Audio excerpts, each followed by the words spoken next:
या निवडणुकीला मी सामोरं जावं ही माझी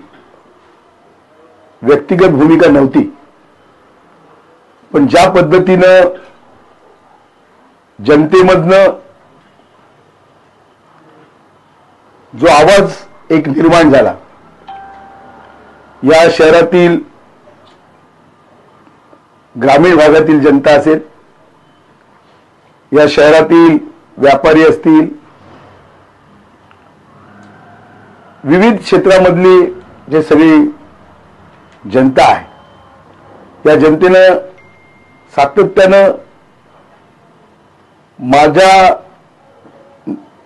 नगराध्यक्ष पदाच्या उमेदवारीसाठी आग्रह धरला आणि कुठल्याही परिस्थितीमध्ये आपण ही निवडणूक लढली पाहिजे, जनतेचा जो कौल आहे तो आपण स्वीकारला पाहिजे, ही भूमिका शहरवासियांनी इथल्या जनतेने त्या ठिकाणी घेतली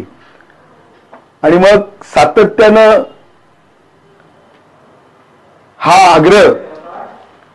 गेले अनेक दिवस त्या ठिकाणी वाढत राहिला आणि जवळजवळ आता निवडणुकीचा उमेदवारी अर्ज भरण्याचा सोमवार हा शेवटचा दिवस आहे. शेवटच्या 2-3 दिवसावर या ठिकाणी हा विषय शिल्लक राहिलेला आहे. खरं तर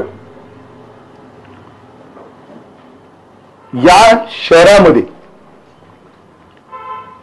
ज्या पद्धतीनं जो भ्रष्टाचार आहे, नगरपंचायतीच्या माध्यमातून जे एक भ्रष्टाचारी टोळी आहे, एक गँग आहे आणि या गँग पासून, या टोळीपासून या शहरातल्या जनतेला त्या ठिकाणी मुक्तता हवी आहे आणि म्हणून भयमुक्त, भ्रष्टाचार मुक्त कणकवलीकर अशा प्रकारची भूमिका घेऊन या ठिकाणी या निवडणुकीला मी सामोरं जाणार आहे. आणि हे सामोरं जात असताना सगळी राजकीय पादत्राणे म्हणा हे सगळं बाजूला ठेवून सर्व पक्षांना एकत्रित घेऊन एक शहर विकास आघाडी ही त्या ठिकाणी आम्ही स्थापन केलेली आहे. 17ही वॉर्डमध्ये 17ही नगरसेवक त्या ठिकाणी इच्छुक आहेत आणि खरं तर काँग्रेस असेल, राष्ट्रवादी असेल, राष्ट्रवादी अजित पवार गट असेल,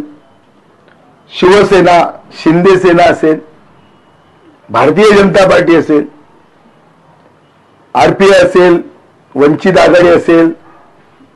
भारिप असेल, ह्या सगळ्यांना त्या ठिकाणी आणि जनतेला एकत्र घेऊन